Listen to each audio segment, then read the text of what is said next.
Okay, and I'm live as far as I know.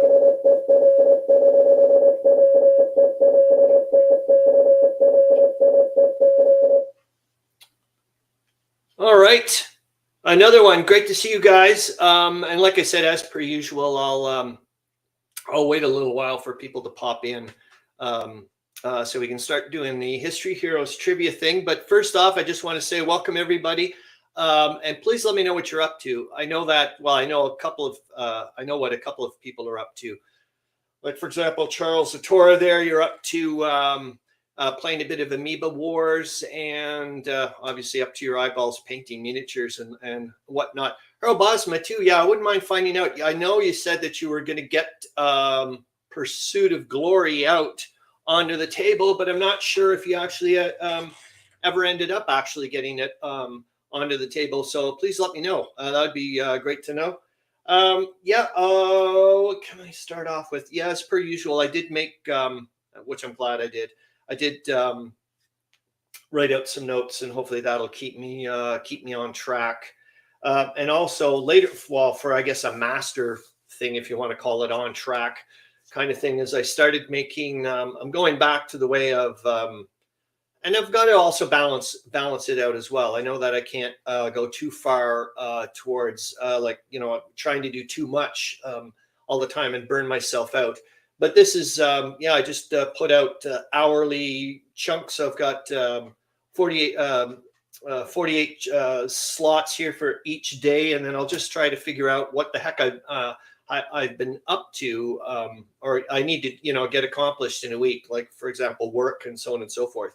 And then start trying to structure what I can get accomplished in a week, because I'm noticing quite often there's a lot of things for me that I would like to get done. So that's what I'd like to get on with. Okay, what am I going to start with first? Well, I do actually have, like I said, I do have a list of like 1 to whatever. So hopefully that'll help. Like I said, I'd like to know. Good morning, William Arends from Kitchener, Ontario, Canada. Great to see you. And that's the other thing. Oh yeah, I remember mentioning to you a few weeks ago, and you were like up to your eyeballs in games that you play. It was like, it just knocked my socks off, William Arends. And I'd also like to know if you had decided yet. I guess you still have a bit of time, or probably not. If you're going to be planning it, you were saying that maybe you were considering either staying around. I think you were saying in Kitchener for Remembrance Day ceremonies, or maybe going down to, where is it, New Hampshire or something, or Connecticut for the Compass convention there, the weekend one. Charles Latora says, I've been up to not sleeping much last night, inhaled leftovers with eggs for breakfast, and my coffee is cold. Yeah, Charles Latora, when you were saying that you were getting some odd naps or interesting times for naps, I was thinking the same thing for myself. So yeah, please let me know what you're up to gaming wise and whatnot, or even if I know that, well, you guys, for the American guys. Oh, good morning, Meandering Mike. Great to see you. I know that you guys have a double whammy. I'm not sure if for you guys, the Americans, it seems to me like your Thanksgiving seems to be more important of a holiday for family get-togethers than Christmas. Maybe I'm wrong about that, but I don't know if you guys are planning on special games to do for the holidays because you have a bit more time or whatnot. But please let me know. You know what? We've got enough people now to do the History Heroes trivia thing, and I will say this, which I'm glad I did. I went with it because I did not expect the tangent it took when I decided, no, I'm not going to pick this week's History Heroes trivia person. The reason being, it was awfully generic. I'll let you know what it was. It was tunnelers. And it just seemed the clues and whatnot. I was just like, no, there's no way to really, it doesn't seem like much of a trivia thing. So I was like, screw this, we'll pick another one. And Charles Lator says, dug out an old card game, Mediterranean Sirocco, I guess, or something. I shouldn't do this, but I am. On a side note, I was looking up on the history of the British Navy and whatnot. And I didn't know this, which I guess makes sense strategically or whatever way back in the day. But Napoleonic, I guess that's where their biggest fleet was, around in the Mediterranean, trying, I guess, to cut off the French or whatever. You guys probably, like I said, know way more about it than I do. And like I said, here I go getting sidetracked again. I have no idea what I was just. No idea what I'm just. Oh, let's go to the history heroes. That's what it was, the sidetrack thing, and I'll pop it on. So so the topic or the person, it is a person. Well, you're going to find that out awfully quick with the first banner. I'll pop it in. And here you go. So this is the first one. I always had trouble seeing out of my left eye after an infection blinded me as a child. Who am I? And I'll pop that in the comments as well. Hold on here. And the reason why I was like, wow, am I ever glad I picked this? And you know what? It blows me away. I just thought about it actually last night or this morning. I think there's a pretty darn, there we go. I always had trouble seeing out of my left eye after an infection blinded me as a child. Who am I? Oops. And the reason being that I like that it went off onto, you're going to find, what I'm saying is there's only one time I think you guys did not get the answer or the person of who or what am I. Every other time you guys have got it, which blows me away. So odds are you guys are going to get this person, which is great because the backstory for this person is mind-boggling, and I'd really like to get into it. William Arends says, I'm still considering taking the trip to Compass. It depends on how I and my wife are feeling. It is too easy to transit or to receive a bug these days. Yeah. That's one thing I should be cluing into. I think a few of you guys know that I don't keep up with current events, and I'm getting these odd little notices or notifications or something telling me that I guess I don't know if the pandemic is pretty bad still or whatnot. I don't know. I should keep an eye on these kind of things because obviously it would be helpful. I should ask Zoe. Charles Latora, cards are great, but rules suck. Rewrote them a long time ago, going back to take a second look, and that's for the Mediterranean Sirocco. Okay. Well, if we are hopefully going to go to BGG, maybe we're going to take a poke a look at that. Okay, I'm going to pop you onto another banner here.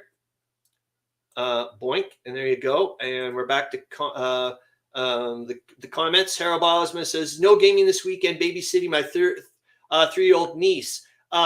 And Harro Bosma, well, it sounds like you and Charles Latora could have some. Well, you better be hiding your marbles too, then, if it's going to be anything like Charles Latora's granddaughter. I love hearing the stories about her and him, especially when she screws around with his stuff on the table. I'm like, yeah, but I mean, it's like I said, it's a cry for gaming help. That's basically what it is. Sirocco. Okay, thank you. Sergeant York, William Arends, no, but excellent that you actually, I think you may have, no, you didn't. He was a sergeant at one time. I'll give you that much. So there's the next, did I put it in the banners? Yes, I did. My family were so poor that I had to leave school very young. So I'm going to go back to the comments. Sorry, I didn't. There we go. And there's another one. William, check to be sure you can get in. Thought I heard them say they were full. Oh, wow. That would be, well, kind of a good thing to hear, I guess, if you know what I mean, from their point of view, but I guess bad if you're like a late straggler or whatever. I just assumed they, yeah, I guess it does look fairly intimate from the pictures that I've seen. It doesn't look like a huge space or whatever. But my God, you guys obviously have all the Compass catalog sales. Some of the price drops were mind-boggling. I was like $25 for Operation Scorpion or something like that. I just love the cover. It looks really neat. I was like, whoa. So, okay, you guys still haven't got it. Okay, I'm going to give you another one. Give you another thing, and then we're going to go off to some stuff here. So there's the next one, and I'll pop it into the comments as well. I was a committed socialist. Actually, there's an extra clue this week because I broke up one of them into two because I was like, it actually, I think, makes a bit more. So there. All right. So I've got that. You know what? We're going to go very quickly through the relatively quickly. And that's another thing I did want to talk about. Hopefully, and this may help out later on because I think you guys have noticed it before. Harro Bosma says, Karl Marx, no, but you're going to get a point for it. Charles Latora, William Harris says, Charles Latora, I guess that decides it for me. Well, yeah, I guess that you're not going to be able to go. So you guys still haven't figured it out. I'm going to give you one more. But what I was going to say about the trying to keep up to date with the week that was, because I haven't been very good about it. And yet again, it was Harro Bosma before he invented communism. But no, well, like you're not getting 2 points for that. But well, maybe I should, because you're so far. Well, you're not really all that far behind. What I'm saying, you've had 2 in in the past 3 live streams, because there was one week off that I took off. But what I wanted to say about the week that was, I was also trying to figure out other ways of maybe like almost like a monthly recap rather than a week to week thing, or maybe even a thematic thing. For example, like right now, I mean, you guys probably know that the past few weeks, basically Serbia is getting nailed by three different forces. They're getting nailed by the Germans, the Austro-Hungarians, and the Bulgarians. The French are just starting to bring up troops to help them out through Salonika, but obviously you guys know. I mean, this is not like you're going to find a cliffhanger or something. We do know that Serbia falls by the end of this year, kind of thing, and it's rather quick. So what I was trying to think about is maybe start doing some things like that. So I'm going to give you another clue. I'm really now I think you guys are going to start probably good. Okay, like all the pieces will start to fit. So here's the other one. I joined the British Army. So that now, Harro Bosma, that narrows in, I think, your nationalities now. I joined the British Army, but transferred to be a major in the Royal Flying Corps in 1916. Who am I? And I'll pop that in the Harro Bosma, deduct one. No, you don't get that. God, if we did that, my God, Meandering Mike would be at negative something. I could tell you that much. Jeepers jumping. That guy knows how to. You want to talk? Bang! Oh, you son of a bitch! I can't believe he does it after I just said it after I just spoke of the devil. Yep, Meandering Mike does it. So that will actually. I'm not going to put it. Well, I will put it in the comments. I'll get rid of the banners. You did it, man. You did it. You did it. Well done. That's all I got to say. Eddie Manick. Yep, you did it. Edward Mick Manick. And we'll go take I'll pop him up on the pictures. Well done. Meandering Mike says, I didn't Google for trivia, but Google for other stuff. No, I'm not. I never would say that you, I don't, whatever. You guys do what you want. But I'm going to pop him up here. Yeah, well done. And wait until I just started, when I started taking a look a bit at his backstory, I'm absolutely, first of all, shocked that there's not enough stuff about him. Like I'm absolutely blown away. I don't know how much more about what you guys know about this person, but his backstory is just mind-boggling. I was like, what the hell? This does not make any sense. So I'm going to put this super big, and then I'm going to make sure that you guys can see it because I want to stream this. You know, it's odd. I keep thinking we're going to run out of time, but I actually have a bunch of links. If I ever do run out of things to talk about, I call them like orphans, and they're leftovers from all the other streams. I just keep putting them in, and I'm hoping someday we'll eventually get to them. Prevents. Oh yes, I have to make sure that it's not a full on because it doesn't see it as a window. That's what I keep forgetting. And there we go. And I want to see what you guys can see. I want to get rid of me so you guys can see me full on. And then I'm going to go to here. Sorry. And I'm going to make them big so you guys can see that, hopefully giant sized. So yeah, Edward McMannick. I just want to make sure, please, what am I saying? Please let me know. I don't know what you guys can see. Goody. Actually, I'm going to make it a bit bigger. So we'll blow it up. There we go. Hopefully that'll help. So yeah, I had the highest number of victories, 58 in the Royal Flying Corps. And right off the bat, just for that, I was really surprised there's not enough more information or specials or whatever. There's barely anything that I could find on him. I was shot down behind German lines and killed on the 26th of July, 1918.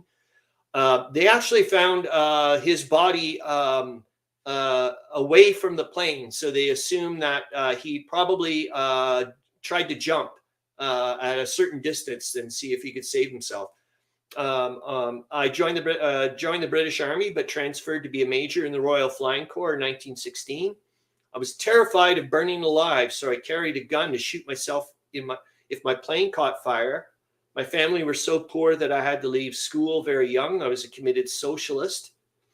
My father sold my medal soon after I was awarded the Victoria Cross posthumously, and I always had trouble seeing out of my left eye after an infection blinded me as a child.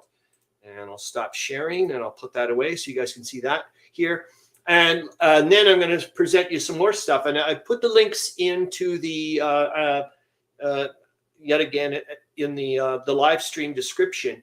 When I went to the Wikipedia thing to go and take a look at this person, wait till you see what this guy looks like. I can tell you one thing. If this is what he looked like accurately, I'm like, good God, this man could have, he had his pick of men or women. It didn't matter. I'm going to see here. I got him in here. Yep, I should. There we go.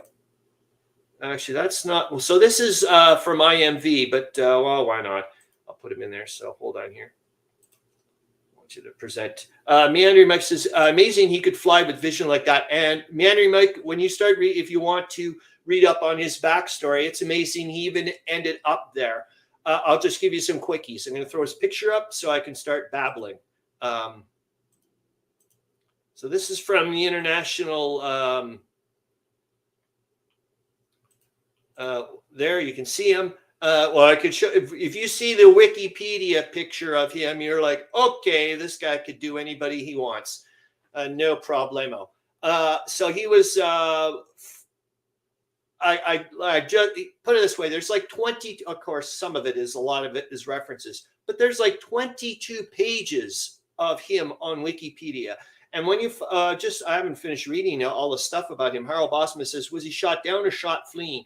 He was shot down, Harro Bosma. They found his plane was wrecked, and as far as they know, I guess he was found behind German lines, as you know, and the Germans did not say that he had run away or whatever, that they had found his body a short distance from the plane. So they assumed he tried to jump and survive.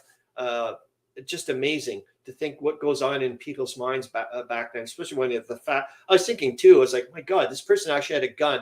I mean, I was like, just to have to do that, like to go, okay, you know what? I guess when you're burning to death, I'd rather want to get it over with quick. Anyways, his backstory, like I said, I haven't even finished reading all of it. 22 pages in there. So he had a pretty rough life. His father was bounced around, was in and out of the army. He was in the army, seemed to have done pretty good, was out of the army for a while. Maybe it didn't work out so well with him. He was back into it, got into debt massively, was a drunk from hell, his dad. He ends up, regardless of his poor schooling and whatnot, ends up in the military for a little while. Then I'm not sure if he gets out of it, or like I said, it's still like fresh baked in my head. He becomes a telegraph and telephone repairman or whatever. He's not just like a straight up operator. He's working in Turkey. So he's working in the Ottoman Empire when war breaks out, and ends up becoming an intern in a labor camp.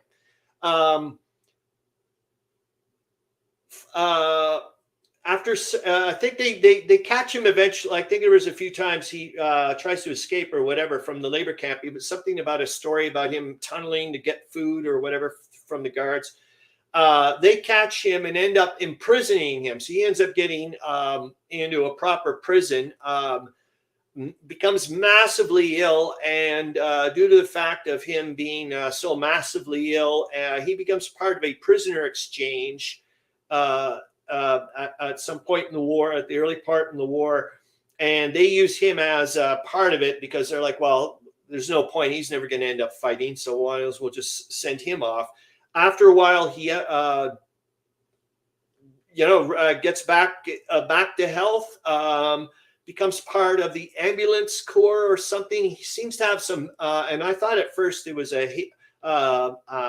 the reason why he seems to have some kind of hatred towards Germans, I thought was because of maybe he was, connecting it with his time with the Ottomans in prison and whatnot, but it doesn't seem to be the case. I read a very quick little thing about him saying something about that the Germans considered them to be a superior race to the British or something. So he had a bit of a hate on. He seemed to be extremely determined. I was reading or watching something where they mentioned that although he was a very good pilot, he wasn't all that great landing, and supposedly kept the mechanics extremely busy. I think it was that one day. I think he shot down 6 in one day. I may be wrong about that, but anyways, he's got a massive backstory. I was absolutely stunned that there's no like little mini, like a little half an hour thing or something about him. I was just like, absolutely, like, you've got to be joking. So, okay, I'm going to stop the screen there for now. So there you go. So thank you guys for, thank you, Meandering Mike, and everybody else for participating and getting the answer so quickly. And like I said, I was just amazed at this person, and yet there doesn't seem to be like very much information, like, especially due to the fact that he's the top British, World War I ace. I thought, wow. That was news to me. Speaking of news, let's go to that. That's what we're going to do. Hold on here. I wanted to. Oh, goody! It's already there. And there's kind of like, in a weird way, guys, is going to be like another little trivia thing. I forgot about these things. That one. What am I doing here? Let's just present the screen, for goodness sakes. So there we go. There, and you guys can see it. Excellent. And it looks nice and big, I hope, for you guys. Sorry, I want to, there we go. So anyways, yeah, I wanted to show you this. So this is it's primarily this thing here. It started yesterday and it's finishing on today. It's the symposium at the World War I Museum and Memorial. And the nice thing is that all these talks are obviously going to be on YouTube eventually. The one that I was like, oh, I mean, more for you American viewers, in that, there's a lot of stuff about, your Battle Monuments Commission and all that stuff.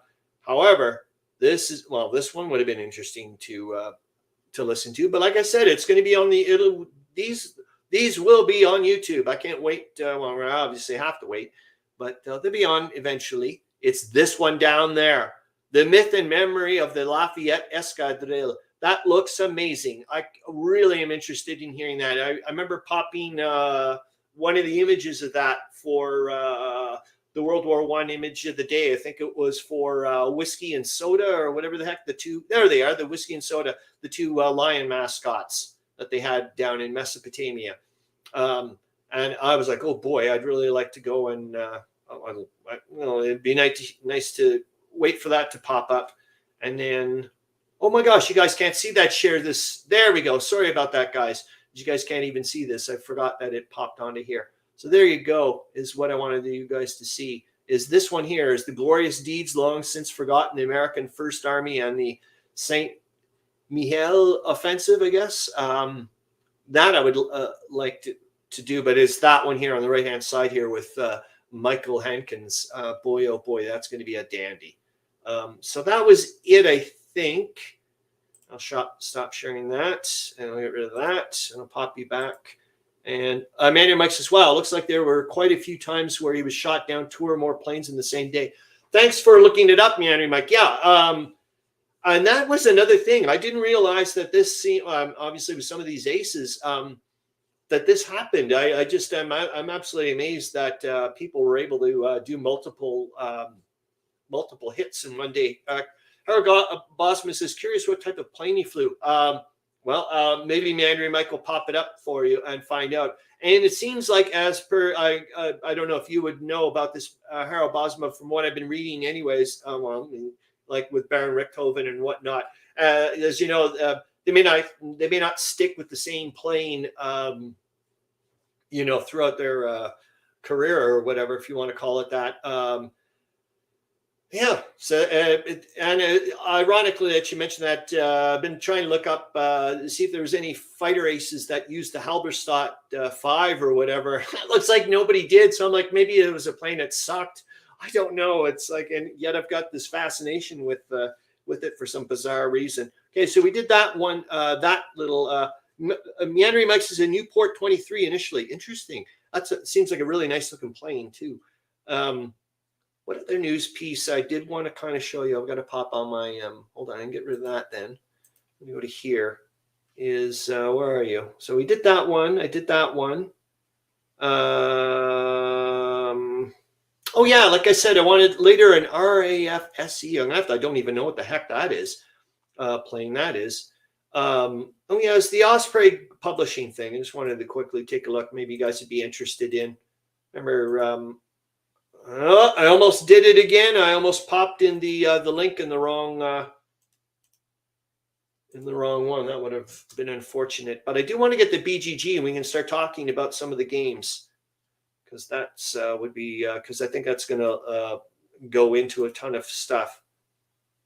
But I wanted to very quickly show you this here. Present, share screen, just in case you guys wanted to see this. So yeah, Osprey Publishing's got, their whatever's out. Maybe you guys are like, oh, this is a neat book. I wouldn't mind picking up. Book vote, whatever. And you guys can see this. Good. Got all this stuff out. Yeah, when I saw those Osprey books at the used bookstore, my God, they have so many. The 6th Division. I didn't even realize that they used the word division for. I thought that was only for land forces and stuff. So I thought that was kind of like or maybe it is. I don't know. Like, am I getting that wrong or something? But okay, stop sharing that. So we've done that. Oh yeah, let's. Okay. The week that was. I'm going to quickly show you a couple of images about the week that was, but I really want to go to the BGG stuff because I think that'll start a lot of chit chatting, especially with you guys, because I think you guys have a lot of knowledge of. World War I related games that I have don't know about, or be like, oh yeah, I've played that, or I remember playing that from way back when, or thought about getting this, or so on and so forth. And yeah, you guys can fill me in. But I did want to quickly show, like I said, something I would like to start getting into again about. So okay, we got that, and like I said, please let me know if you find it's not big enough or whatever. Well, yeah, I know you haven't seen it yet, but this is about trying to help for me and maybe you guys too. There, all right, and hopefully you guys can see that well. I want to see what you guys can see. That's not too bad. Meandering Mike says a naval division is only 2 to 4 ships. Thanks. Like I said, I was reading that this morning and I went, what? A division? Well, I thought this was only for land forces. Yeah, that was a. So anyways, this is what I think is interesting. So hopefully you guys can see this. Yeah, I won't blow it up any more than that. Like I said, if you guys find this too small, please let me know. So here you can see this is from that Martin Gilbert's World War I Atlas book, The German War Aims in Eastern Europe. This is what I think is interesting, is what you see in real life historically is happening. And what this is what they wanted.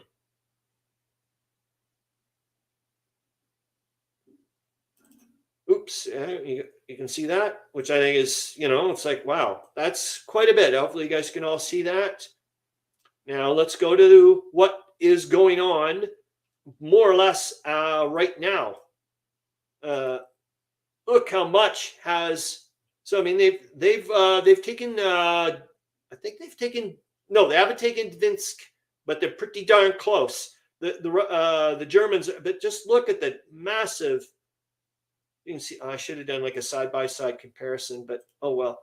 Look at that, guys. I mean, that's been happening since you can see at the big. But I mean, this is all from that from the Golitsa Tarnów offensive or breakthrough, if you want to call it that. Look at that. Jesus, Murphy.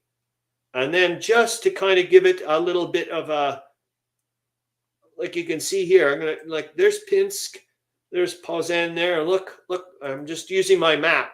There's Posen right there. And Pinsk is way the heck over here. It's just amazing to show you. And there's Minsk. I just find this absolutely mind-boggling what's been going on.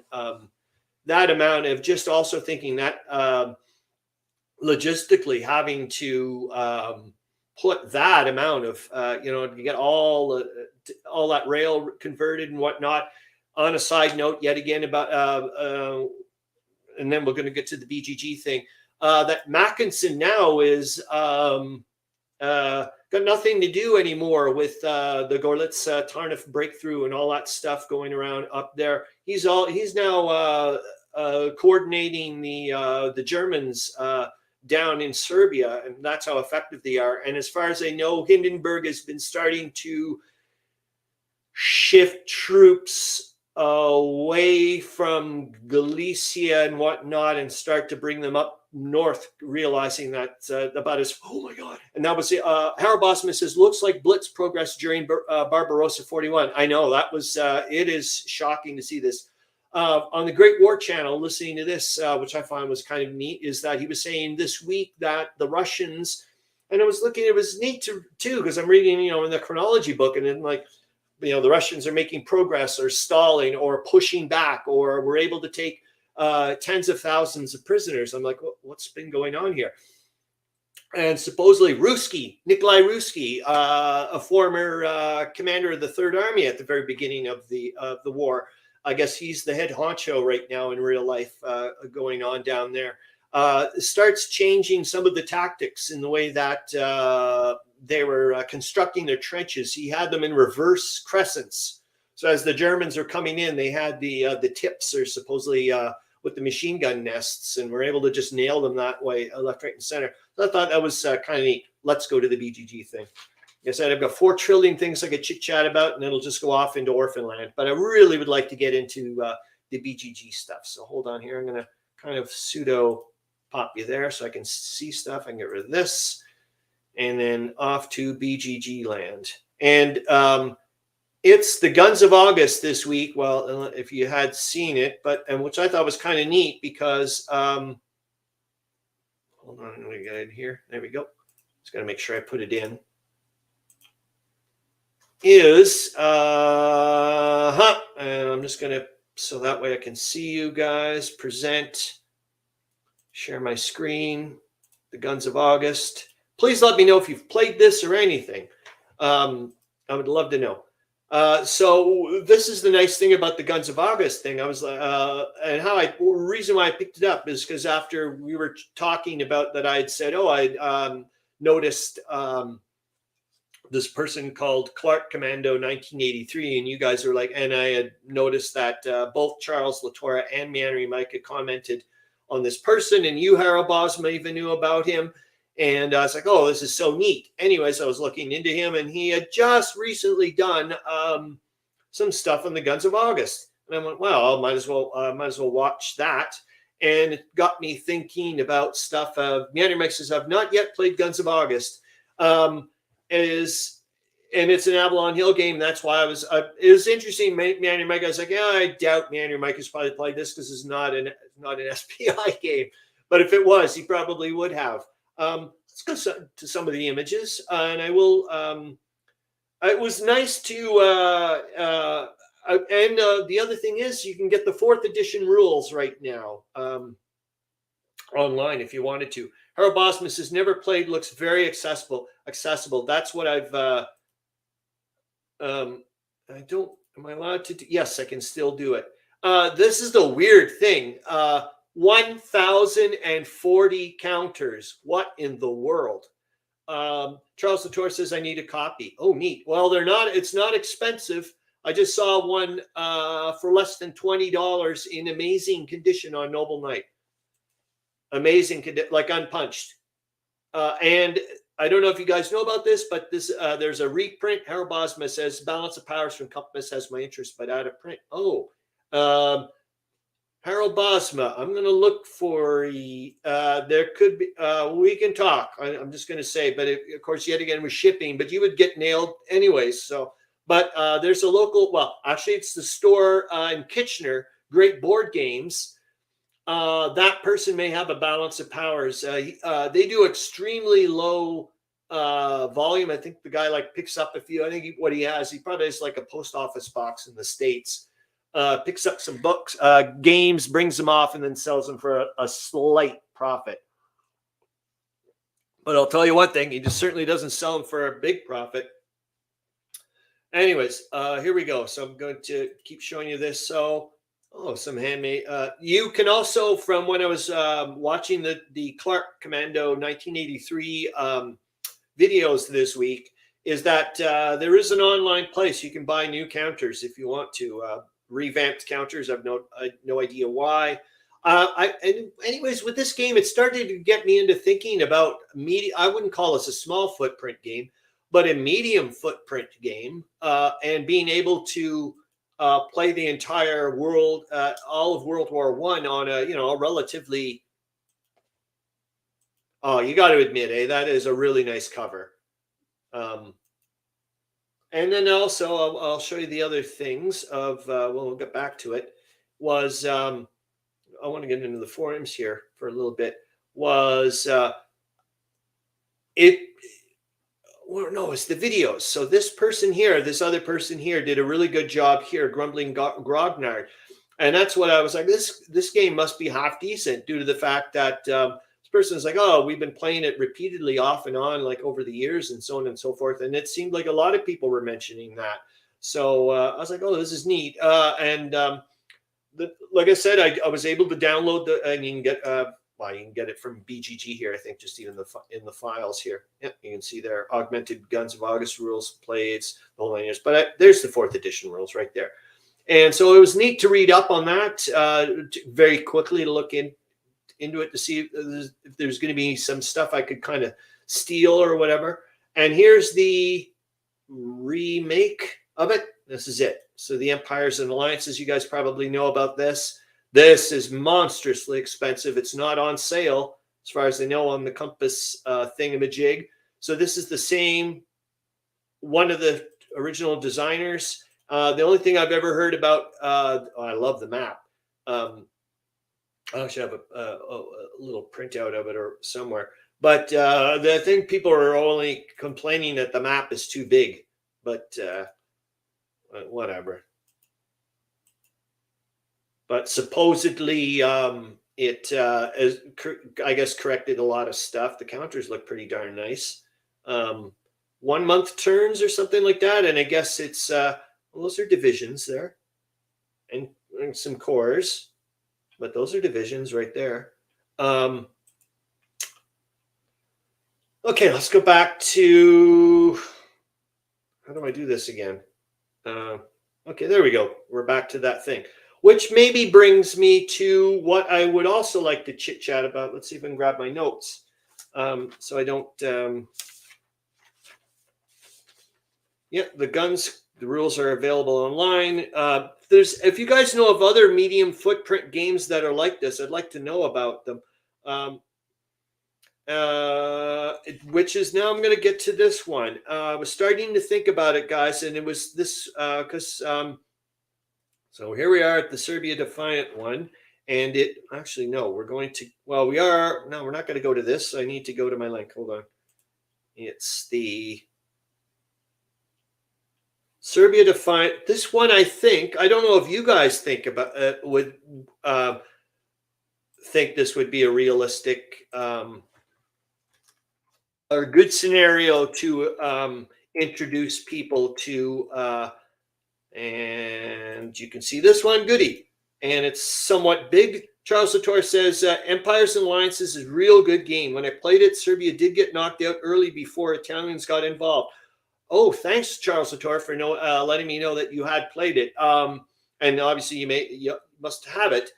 So in a weird way, maybe you don't need to get the Guns of August thing. Like I said, if the owner, the designer, redid it, and he seems happy with it. But I just can't afford that I don't even know if I need to get it due to the fact if I can download the rules and be able to, snag stuff.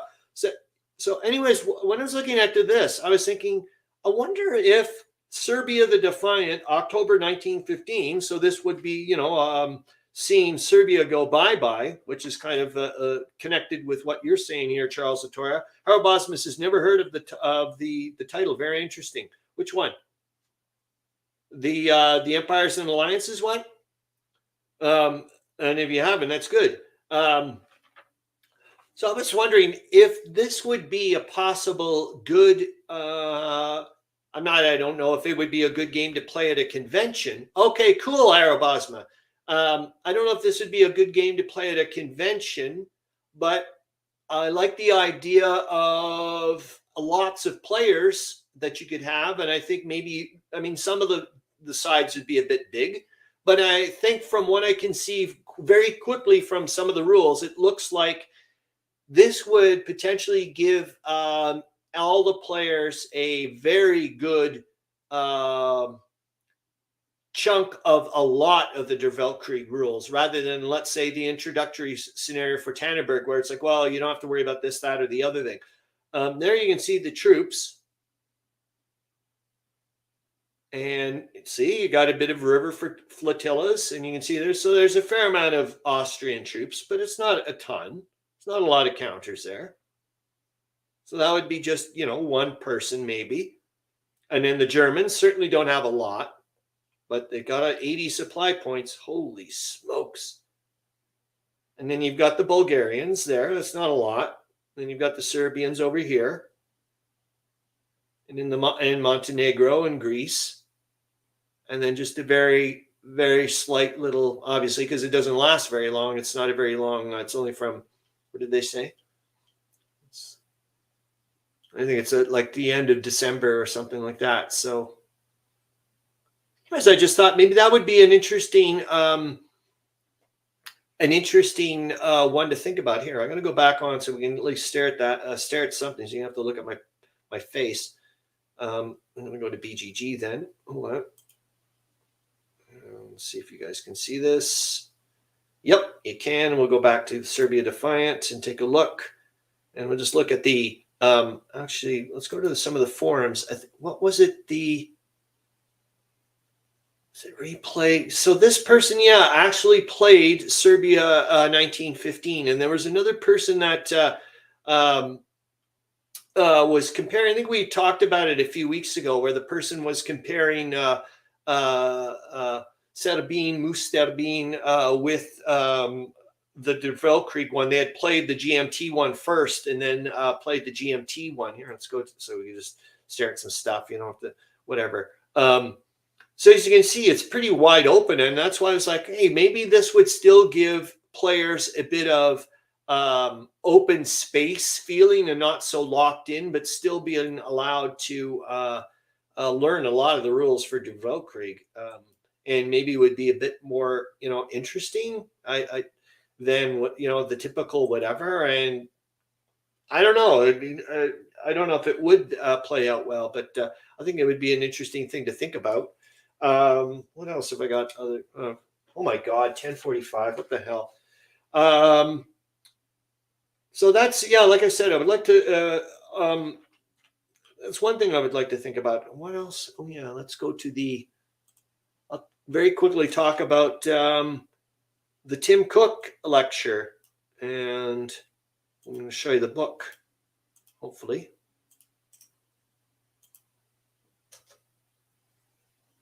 Can you see it? Yes, you can. So yeah, as you know, Harro Bosma says, "Wow, tough terrain." Exactly, Harro Bosma. That you were mentioning that I was in when I was reading some of the stuff the guy was saying that basically, the stuff that's going on in Montenegro and whatnot, there's not a hell of a lot happening due to the fact that there's so low supply. William Harris says, "Chris, something you said just made my Google Nest choose a piece of music, the song I don't want to miss a third."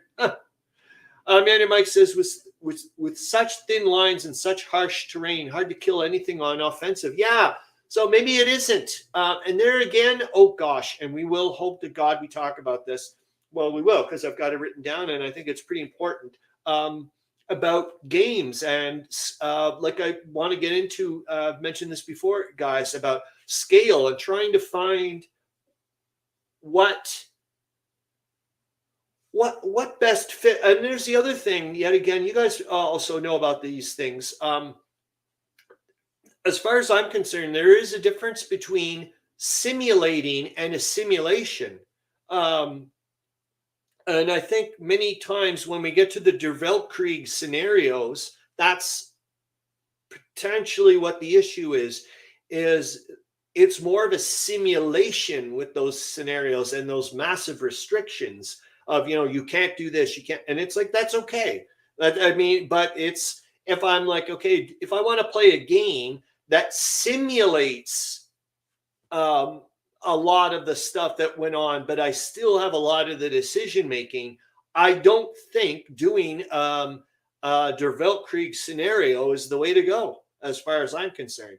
Charles Latora says, Empires and Alliances, World War I across Europe, only a small piece of Turkey on the maps. Yeah, I mean, I know there's the other thing. I've been trying to figure out, Charles Latora, and I'm doing it my own way, is taking chunks from other rule systems, or even entire different scales, and going, okay, I'm going to, with that conflict zone, I'm going to use this scale and whatever. How can I use some kind of weird currency converter, if you want to call it that, from Der Weltkrieg or whatever, and then convert it into back and forth that way. I'm not, as you know, I'm not doing all World War I at that level. And there's a lot of other issues I have with it. We're going to hopefully allude to it very quickly. I will say this about this lecture. I hope to God I get to go to more of them.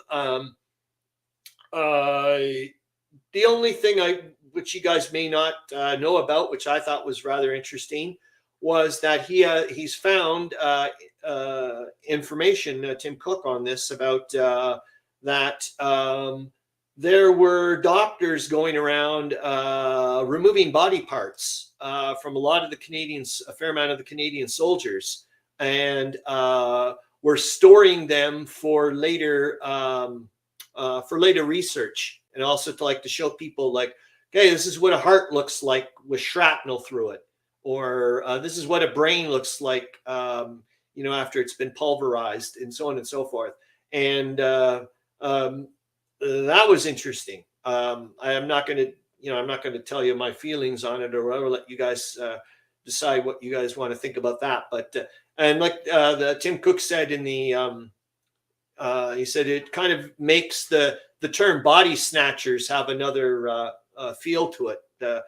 So that was, I was like, whoa, I didn't realize that those type of things were occurring. But and he's got it went through passed through 3 houses of council, or whatever, that type of stuff. All those body parts were displayed at McGill University, and there's pictures of it, and so on and so forth. Just think that's interesting. And then they didn't identify all of the soldiers where the parts of the bodies came from, but what that would have been nice. What else can I tell you about this? Probably a zillion other things. One thing I did find interesting about this bit, like I said, there's obviously going to be a massive Canadian slant on it, was I'll stop sharing for now. You don't need to see it. I'll pop on some other stuff. Was that there was a big vaccination program with the Canadians before sending off the soldiers off to Europe, and supposedly that potentially would have certainly did help.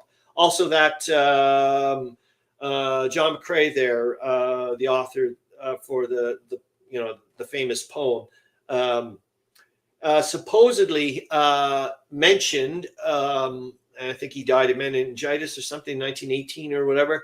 Supposedly he mentioned to one of his doctor friends that, if anything, he was saying that he hoped to God that he didn't was known more for his advocacy for vaccinations and vaccination programs than for the poem. I was like, oh my gosh,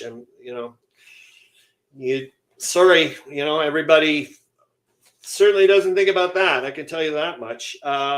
else did I wanted to mention? Also, yeah, that there was connections. That's why I haven't picked up the other book because I saw a sale on another book that I wanted to get. So I was like, well, it's either or, and the other one was like too good to pass up. He's got another book called, oh darn it, I don't know. Actually, I do have it listed here, and that is connected, I think, or should be connected. It's called The Secret History of Soldiers: How Canadians Survived the Great War. And just the way he was talking about it, I was like, this sounds quite similar to many of the things that present, share screen, window, boink, boink, boink, and you guys can see it. Excellent. Is that, like, how did soldiers get through this? How did they survive in the trenches? What kind of techniques or whatever, like, whatever. And I was thinking, this is very similar to a lot of the themes or topics that are brought up in the trench warfare, live and let live system of, over time. I mean, people want to live, and they're going to figure out ways of doing that. And I was like, oh, this is, yet again, connecting it with that. But he also mentions it. And yet again, this is the shift. And it's just part of the way it is knowing full well that there is going to be a premeditated, planned, orchestrated, bureaucratized methods of instilling aggression and getting people to attack the enemy. That's basically it. Harro Bosma says, I read somewhere that German trenches were more sophisticated than Allied. Massively, Harro Bosma, massively. And a lot of it, yet again, think about it for a variety of reasons. If you want to get into it, we will get into it. I'll stop sharing the screen if you want. We will get into this at some point if you want. Think about this in a lot of reasons. For a lot of reasons. One, they knew at one point they were just going to be defensive. They were like, well, we're not leaving France kind of thing. So that's where they knew, that's where so it's like, well, if you're going to be defensive, let's start digging in. As well as I'm not sure how it worked out. So let's go find out at some point. But remember, they had all the favorable, quite a bit of the favorable terrain. If you look at the differences in where the French and the British had to go and dig their trenches versus what the Germans often had to dig their trenches in, quite a big difference. I'm not saying the German trenches didn't flood and so on and so forth, but some of the stuff that I hear about, like spending hours upon hours in, over a meter deep water, and you just can't drain them because that's just you've got to constantly worry about the enemy on the other side kind of thing. Meandering Mike says, hey Charles, nobody has entered hero quest for the drawing yet. 17 minis in that. Call in your name, and if I could, Meandering Mike, I could put in myself as a proxy. I'm not allowed if I'm allowed to do that, so maybe I could double his pleasure or whatever. So yes, Harro Bosma, it is mind-boggling difference. And remember also, I think it's also we're going to get into this hopefully. And you said you went and picked up that book, and you're going to get it. You're going to get it in spades when you start reading the trench warfare book. Harro Bosma says, it makes sense. We were on defense. Exactly. And that was the other thing is that this philosophy in their minds of for the Allies is you've got to be offensive minded. That's where they were thinking that way. So also with the British, from what I've been reading a little, that they did not want to make the trenches cozy for them. They wanted to make them not think of that. They wanted them to, that way. It's yet again, we're a long way to go, man.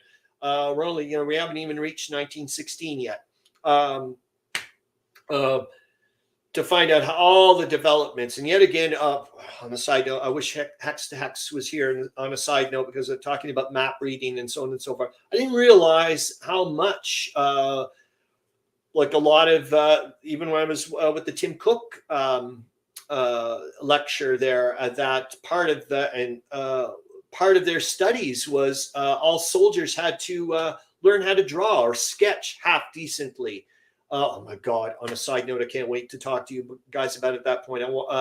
There's a PhD candidate in Carleton University. I don't know if I mentioned it to you guys last week, but she's doing soldier art, soldier drawing and art and whatnot as military art from World War I. And she just did a little article in the latest issue of Bulletin from the Western Front Association. And I was like, okay, I think I'm going to go on chit chat with this human being, but or hopefully she'll want to talk to me. Charles Latora says, Mike, thinking about it.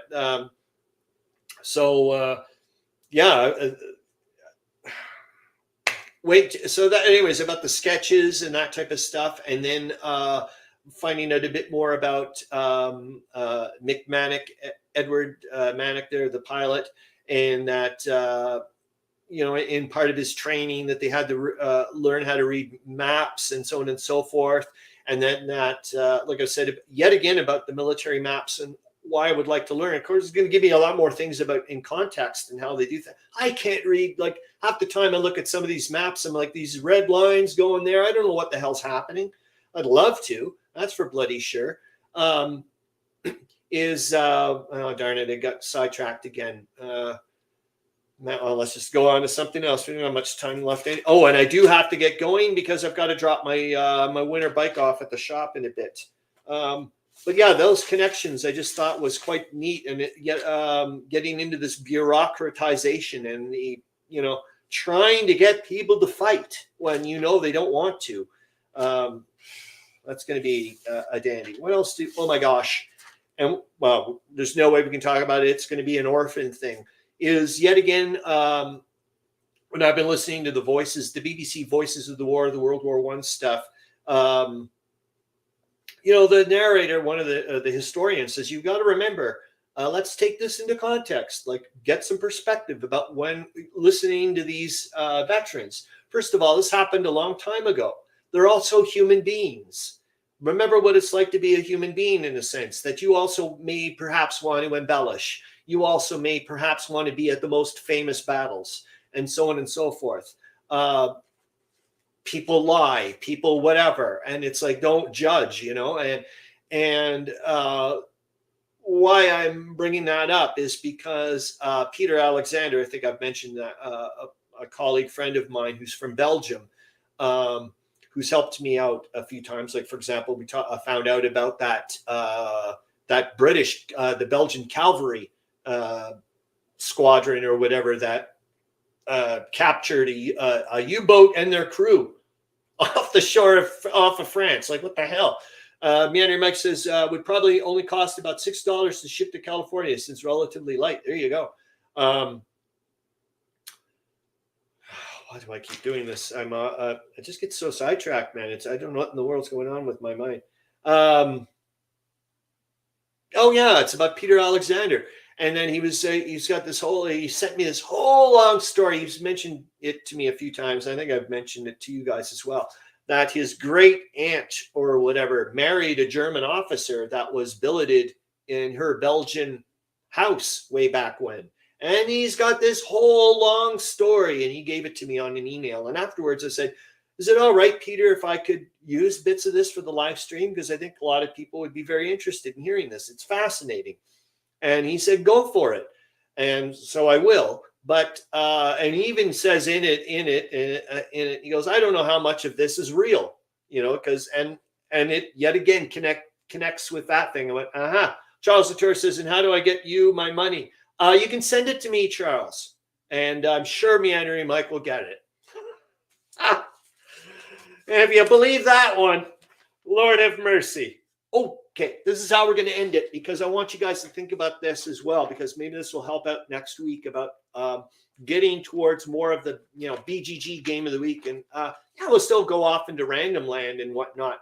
But I also would like to maybe get a bit more of like a thematic. Like I said, maybe next week we'll continue on talking about medium footprint, all-inclusive World War I games out there. I know that SPI has one, the World War I, and then Decision Games did one. Harro Bosma says, not World War I, but today I did a late pledge for Ilau 1807 from Sound of the Drums Games, info on BGG. Looks amazing, designed by owner of old Pro Ludo. Okay, Harro Bosma, well, you just picked our next week's one. Why not, man? Here's some food for thoughts, and then we'll end it at the 11 o'clock thing here. And like I said, about scales of games, and sometimes scratch my head with Der Weltkrieg a little bit. Meandering Mike says, people normally use PayPal to pay for shipping. Yep. Is the average distance of no man's land was about 250 to 300 yards. A company front was 500 yards. This is British, so I don't know if it's normally for other whatevers. In 1915, we just talked about the Battle of Champagne and the Battle of Luce, is the French attacked at Champagne along a 20-mile front, which is 32.3 kilometers, or about 1.6 Der Weltkrieg hexes. That puts things into context. This is their big offensive. Then the French attacked in Artois along a 12-mile front, which is 19.3 kilometers, or about 1 Der Weltkrieg hex. And the British attacked in Luce along a 6-mile front, and that was 9.7 kilometers, or 0.5 Der Weltkrieg hexes. So I'm just saying, this puts, I'm starting, my mind goes, whoa, about, like I said, I'd like to talk about some incongruities or inconsistencies I see with certain game systems, and you obviously know one that I talk about more than any other one. And now we're going to have to end it. Like I said, I got to go off into Wonderland. Charles Latora says, and Tech challenged me, knows how to do that. Nope, sorry, no. Lord have mercy, woman. Or I shouldn't call you that, but that's what I would normally say. If you can do your mobile phone stuff, Charles Latora, you can certainly damn well do PayPal. I can trust me. PayPal wants your money. That's all I got to say. They will make it very easy for you to be set up. That's it, guys. Like I said, the rest of the stuff that I have, I'll just pop on the orphans for next week and whatnot. Please let me know if you guys in the comments or whatever. Meandering says, if you win, we can help you figure it out. Aha! That's it. You're already assuming you've won, Charles Latora, for goodness sakes. Harro Bosma says, time flies. Thanks. Yeah, thank you for sure. Like I said, please let me know. I mean, this is your, like I told you, otherwise, like I said, and I've got to go. But about you guys helping me out. Do you honestly think that if I had a World War I image of the day and all that stuff, or the history heroes or whatever, all that type of stuff, that it would, like I would even find out about Edward Manick and all that stuff? Of course I wouldn't. And off I go. So that is entirely 100% due to you guys. That's as far as I'm concerned. Thank you so much. I hope you guys have a great weekend and a great weekend. I hope to see you in a week. See you later. Bye, guys.